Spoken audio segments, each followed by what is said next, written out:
Hello, it's Richard Pears from FinextraTV, and I'm delighted today to be joined by Marianne Haahr. Marianne is the nature-related finance lead at Global Canopy, and she's on the TNFD, Task Force for Nature-Related Financial Disclosure Secretariat. Good morning. How are you, Marianne? Doing very well, feeling very well, Richard. How are you? It's a pleasure to be with you. Yeah, well, great to see you again. We've spoken on FinextraTV before, and first of all, you've moved since probably we last interviewed you to Global Canopy. Tell us who Global Canopy are so that people understand its role. Yeah, so Global Canopy is really a not-for-profit think tank. It's out of the Oxford in the UK, and it's really focusing on deforestation-free finance. So it has a number of data tools. I think the most well-known one is probably Forest 500, which are the 500 companies that are most exposed and also have the greatest influence on deforestation. So there's a global ranking every year that has really filtered into ESG data providers in the market. It's completely open source methodology, open source data sets. And then there is Trace Finance, which tracks supply chain deforestation risk, specifically in soft commodity supply chains. And that has also been adopted by especially a number of asset owners and asset managers. And then we work on advocating for FIs to really adopt deforestation-free finance commitments. Fantastic. And so you were just at Montreal at COP15, which is, also known as the Biodiversity Call. And in a couple of our other interviews, people have explained what that is. So I'll move it on. Tell me the text and the various, pieces that were agreed. What did you think about them? Were you happy? Where are we going to go with those? Yeah, I mean, we were hoping for a Paris moment for nature in Montreal, and we almost got it. And that Paris moment is that we need that overall, like we have in Paris, 1.5 degree goal. We need an overall goal, which opens up engagement and innovation on the technology side, and that technologists can understand and FIs can understand. And we got that. We got a halt deforestation loss and start restoration before 2030. And then we also got the target to conserve or protect 30% of land areas and also 30% of the marine real. And then the target I looked most at was, because I'm also working with the TNFD, is target 15. And there we really hope for the word mandatory, that we need mandatory disclosures of impacts and dependencies. We did not get mandatory, but we did get something in addition. So we got disclosure of dependencies and impacts of financial service institutions on biodiversity and also risks. And the risk language speaks much more to a portfolio manager, to credit risk officer, etc. So in that sense, target 15 is definitely going to be a driver of technological innovation. Fantastic. So that's all the one for people to look at. There's you can access the text. It's actually not that long, target 15. But now give us your predictions for 2023. As you come out of this, some people might find this a little bit sort of dry and procedural. What is it going to mean to, your predictions for 2023 for financial services and tech data providers, etc.? Yeah, definitely that we are going to see more financial service institutions now start to set targets that are aligned with the GBF.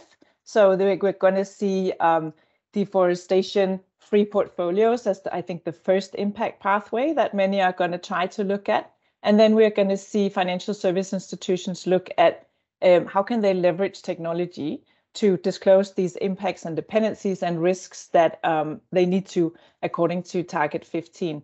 I mean, on the impact side, we do have a number of technologies already, and we have some financial services practices already. So there are 5 impact drivers identified by the scientific body that's related to the convention, and one of them is land conversion.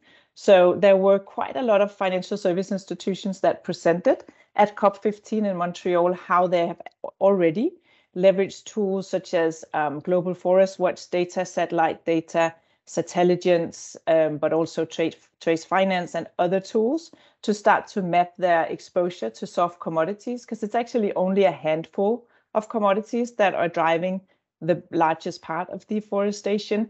So they already shown how they have not mapped to the actual exact coordinates of where they're financing soft commodities from, but to the mill. So the first time the soft commodity enter the value chain.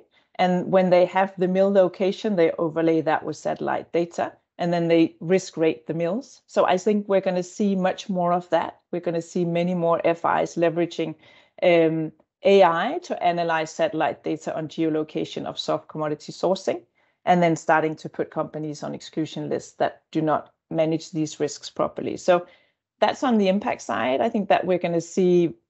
We also saw MSCI actually just launch their deforestation screen in December. So I think we're going to see much more of that going on. On the dependency side, that companies and FIs now also need to disclose, that was a more difficult one. And it sort of got in and out of the text because the states didn't really understand what is a dependency, ecosystem dependency. It can be water, but it can also be pollination. But how do you, as an FI, measure that? So there were some really interesting technological innovations there. There were nature metrics that have this eDNA approach where you can actually go out and use this technology to measure what are the current animal pollinators that are in a given area. And it's pretty easy measurement toolkit. So it doesn't require scientists to go out, as has been the traditional approach. You can actually have just lay people go out and measure it. So I think we're going to see much more innovation, especially in the measurement of the dependencies, because that's what DFIs need to do. We have interesting tools for water, the open source data platform Aqueduct, but for a number of the other dependencies, we still need a lot of innovation. So hope to see lots of hackathons, lots of innovation going around to crack how do you actually measure dependencies across portfolios.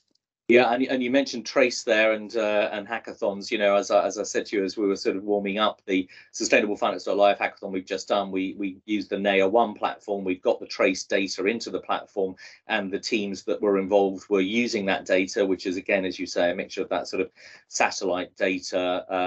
Bring in also people like eDNA, nature metrics, etc., and you can start to see targeted areas of biodiversity hotspots. You can see supply chains, you can see assets, you can start to see ex situ and in situ, and then suddenly actually it all starts to be possible, doesn't it? Whereas people kind of go, this is impossible, where do you start? I think you can really feel there's a hope and opportunity there. Marianne, so much we could talk about here, but thank you so much for bringing that sort of clear view of what happened at COP, your real participant sense. Thanks for your time, and we look forward to hearing more during the course of 2023. Thank you so much for having me. Pleasure.